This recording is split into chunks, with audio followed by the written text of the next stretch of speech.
Alléluia, Alléluia, Alléluia, Alléluia, oh, Alléluia, Alléluia, Alléluia.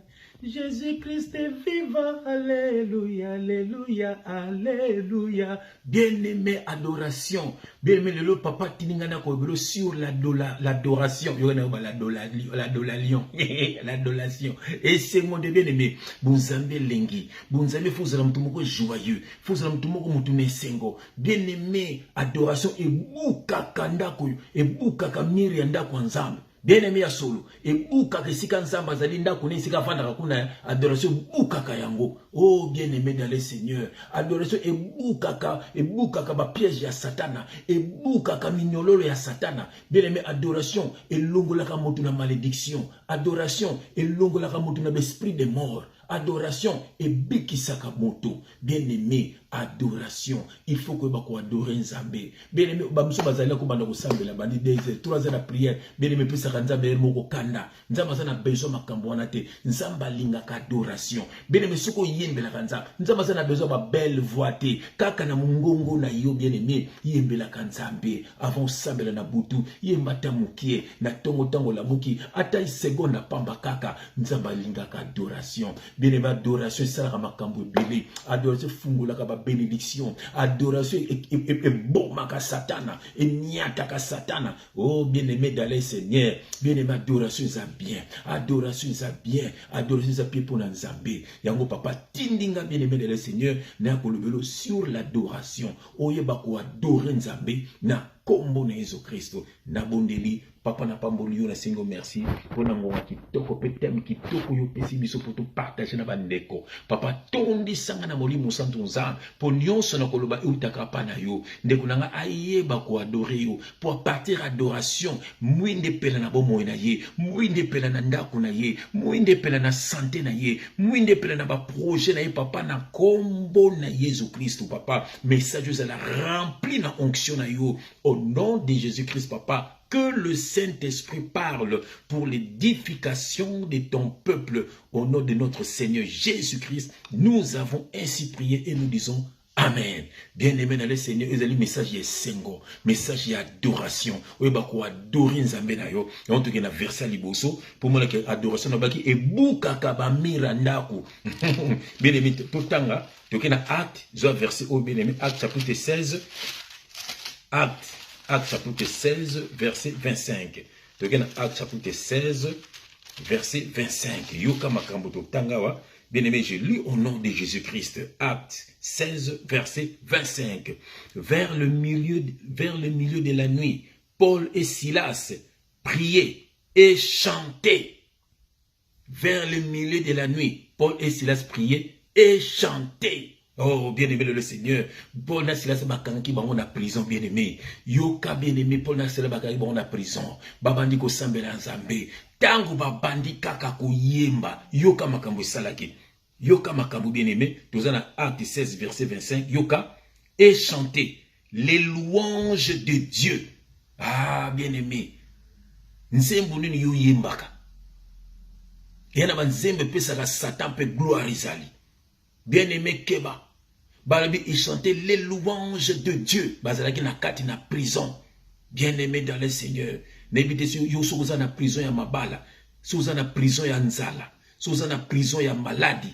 Prison ni yo kanga mi bien-aimé. Et puis le bakanga na prison abala kate. Bakanga na prison. Et puis le kanga na prison abota kate. Bakanga ye. Et puis le azana prison bien-aimé na abala mazana sengote na libala. Mususu azana malade zo tumisa bomo na ye. Bien-aimé Satan prison ni Satan kanga yo.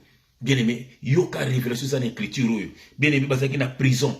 Bien-aimé n'était prison ni yo zali prison ya makanisi. Prison ni yo zali prison ya milangwa. Prison ni yo bakanga yo. Bien-aimé yoka. Bamsoso azuka mbongo a dépenser. Ba tobola ye maboko. Asala ke lok makamba malonga ti na mbongo na ye. Yoka makamba zolo ba. Balobi il chantait les louanges de Dieu. Bien-aimé yoka. Et les prisonniers les entendaient. Ba prisonniers mso bando yoka bango. Yoka verset 26.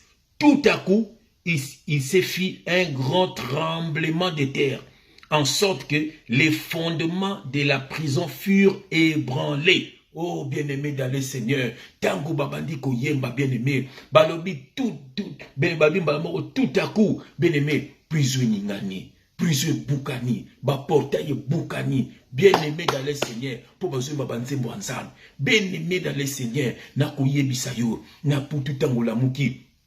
Avant olala, una bututa mpongi katani, bien-aimé la muka, banda kuyemba la nzambe, yemba ba louange nzambe, bien-aimé na kuyemba, bien-aimé, oh bien-aimé, qui célibé za kukweya, oh qui stérilité za kukweya, oh ba maladie za kukweya, bien-aimé pour nzambe troni ne ninganaka, tango to adoraka ye, yango moni bien-aimé to na zuzi mwana na ngai, to mbi nzembu, mon appui c'est Jésus-Christ, mon appui, je ne tomberai pas. Bien-aimé, tango, na koyebisa bino vérité. Tango nzembo ne bini, bien-aimé, na musala ba matisi na grade. Ah, bien-aimé, est-ce que baba kiche fako tika la kaka pou bukani. Topene baka nzembo, mi bien, tango bini bien-aimé, na musala kaka makamso salami. Bien-aimé, makamso sa kubukana. Bien-aimé, c'est ba bomba ki yo, et ça peut ba bomba ki musala na yo, peut ba bomba ki élévation na yo, bien-aimé ça kubukana. Bien-aimé, kusambela kasambela ba charnel wana yangote. Bien-aimé, tu pries Dieu, kusambela za bien zali souri ya yo na papa, kutika lo sambote, mais nsamba linga kaba yembela ye. Bien-aimé, yango moni ba angelu nyonso, angelu azaliki ange azali ko mbinga koleka ba tutu pour oyenda ne ko yembela nzambe. Oh, tant gloire et kaki, alingaki a s'accaparer na gloire ensemble. Yango ba bengana ye Lucifer, yango ba bengana ye bien-aimé, aina mokili awa bien-aimé, a memi adoration yango a pesi na bato, bato ba ko adorer, bato ba yembela kaye.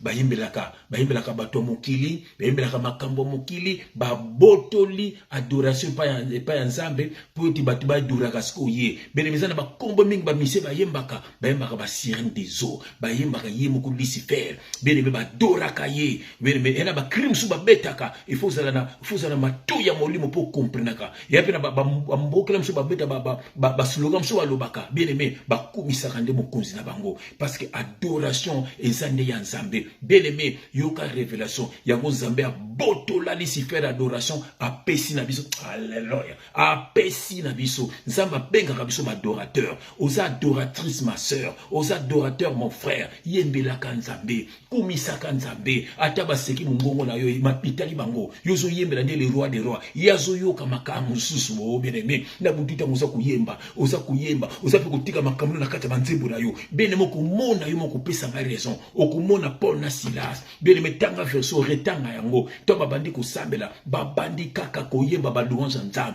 Bible lobi ba prison bukani, ba porte bouk. Alléluia. Na tenga ngolo su bien aimé. Tozana acte 16 verset 25, na tangi na kombo na Jésus Christ, vers le milieu de la nuit, Paul et Silas priaient et chantaient les louanges de Dieu, et les prisonniers les entendaient. Tout à coup, bien-aimé, il s'est fait un grand tremblement de terre, en sorte que les fondements de la prison furent ébranlés. Au même instant, toutes les portes s'ouvrirent et les liens de tous les prisonniers furent rompus. Oh, les geôliers se réveilla et lorsqu'il vit les portes de la prison ouvertes, il tira son épée et allait se tuer. Bien-aimé, bien-aimé, je voulais aller monter avant de la prison. Tant à moni ba porte frisé fungwami, à moni mignolo la prisonnier fungwami, à moni ba mire koi, bien-aimé je penayak anga kene komi boma. Bien-aimé ce qu'on connaît lecture moi na Paul la pekisi, oh bien-aimé ba ndo kia vina yo, ba ko kende komi boma. Au moins que Jida, tant moi teki Yesu, akei ko se pendre. Oh bien-aimé, yango ba msuba kufra na famille ko le rappel mingi. Alléluia. On a mis la mutumwa, on a mis le mutumwa ko le rappel mingi te. Nzambe ayebi bien-aimé, nzambe alongola kaba oyo ya mabe. Oh bien-aimé, keba foko yeba makambo na nzambe. Tango za mwana nzambe mutu tu oya yaka ko bundisa yo, bien-aimé nzamba ko frapper ye. Eza na batu mususu ba frappa maka, bien-aimé yo ebite pona nini. Yango ko sala rappel trop charnel te, zalaka spirituel. Nzamba sala makambo bene na bo moyo pe ko sala na bo moyo bien-aimé. Zala l'écoute. Bondo mona yo moko ba ko kweya, bo ba pundisa ka vina yo, bo ba pundisa ka libala na yo, bo ba pundisa ka santé na yo, ba ko kweya. parce que yo ça ensemble nous avons permettre que ba message nous avons permettre partager ba message peut être ba msupe ba bika bon nani yango ya ko sakana na yo nani yango ya ko sakana na yo ozali ensemble bien aimé tu kana verset na biso msupe za kama lendi ici tu kana Luc 4 verset 8 yo ko tanga na Luc chapitre 4 verset 8 Luc chapitre 4 verset 8 yo ka ilo ko tanga dans Luc chapitre 4 verset 8. Je lis au nom de Jésus-Christ, bien-aimé. Retire-toi de moi, Satan, car il est écrit, tu adoreras le Seigneur ton Dieu et tu le serviras lui seul. Oui, qui bien-aimé. Satan a également meka Yesu. Yesu dit, retire-toi de moi, Satan. Tu adoreras que le Seigneur. Au moni adoration. Bien-aimé, au moni, au kuki ko adorer Satan te.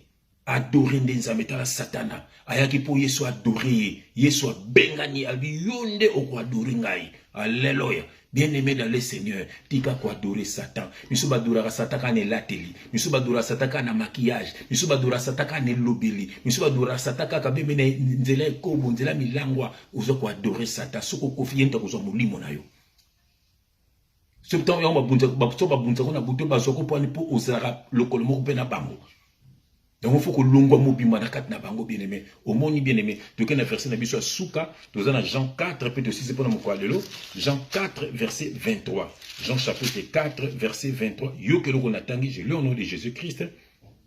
Jean chapitre 4 verset 23. Mais l'heure vient et elle est déjà venue où les vrais adorateurs adoreront le Père en esprit et en vérité. Car c'est ceux-là les adorateurs que le Père demande. Alléluia. Dieu est esprit et il faut que ceux qui l'adorent, l'adorent en esprit et en vérité. Bien-aimé, adorateur. Tu es une bonne adoratrice, ma soeur. Tu es un bon adorateur, mon frère. Au biso entre nous, les frères et sœurs. Bien, mais tous les pasteurs, tous les pasteurs, on a nous, ils ont des dons, ils ont quatre nabiso. Tant on a Éphésiens 4, il a fait des dons aux hommes. Voilà. Nous sommes tous des frères. Nous sommes tous des frères et sœurs. Nous sommes les adorateurs. Te bengama pour toi adorer Nzambe. Et le beli nous faut adorer Nzambe. Le lengo nous faut adorer Nzambe. Et là te nous faut adorer Nzambe. Tant Satan zo monde bon azokima avec oyaza yangaite. Yango Yesu Nzamba lobaki, vous verrez la différence entre ceux qui me servent et ceux qui ne me servent pas. Bato ba Nzamba talaka motema, ba sa bato ba charnel. Besoin ba défendre mokili, ba défendre look comment ba talo ba mon musicien mokili. Ba so talo ba mon danser za mokili. Donc vous avez mon Nzambete, bien aimé, vous avez un pied dedans, un pied dehors. Ce qu'on confie au lekana jugement. Pour vous quoi ça battu mes sous, bien aimé mon Nzamba ça la rapoué. Ba mon le lenga Nzambe. Bien aimé mission monter mon kilasa boy. Alléluia. Oh, bien aimé le Seigneur. Oh, image à Paul, image à Pierre, image à Luc. Quelle grâce. Image à disciple. Et Paul a l'obé imité moi comme j'ai imité Christ. Bien aimé, tout quoi ça mon king, tout l'anda d'Nzambe. Bien aimé Nzambe ya pambola yo. Ezaka malende sitoke na musikate. Mais yeba ku yemba. Yembela ka Nzambe. Kumisa ka Nzambe. Yenda ko sala na bomo na yo. Na butuko bata 3, 4, 5 chansons. Yo moka ko zu yemba ka ko muteli bomo na ndako. Bien aimé ba mire za ko bukana. Ba chaîne za ko koya. Après quelques jours, ko benga nga frère. Na moni bikama na bomo na ngai. Voilà. Que Dieu te bénisse. Tika kolanda ba faux prophète, faut prophétiser pour nanga yo mokoza prophète avina yo. Yemba banzebo pona Yesu, loba na Nzambe makambo na yo, okomona makambo ko fungwama ndenge na prison ba le bukanaki, yo be prison pe ko bukana na kombo na Jésus Christ. Sois béni au nom de Jésus.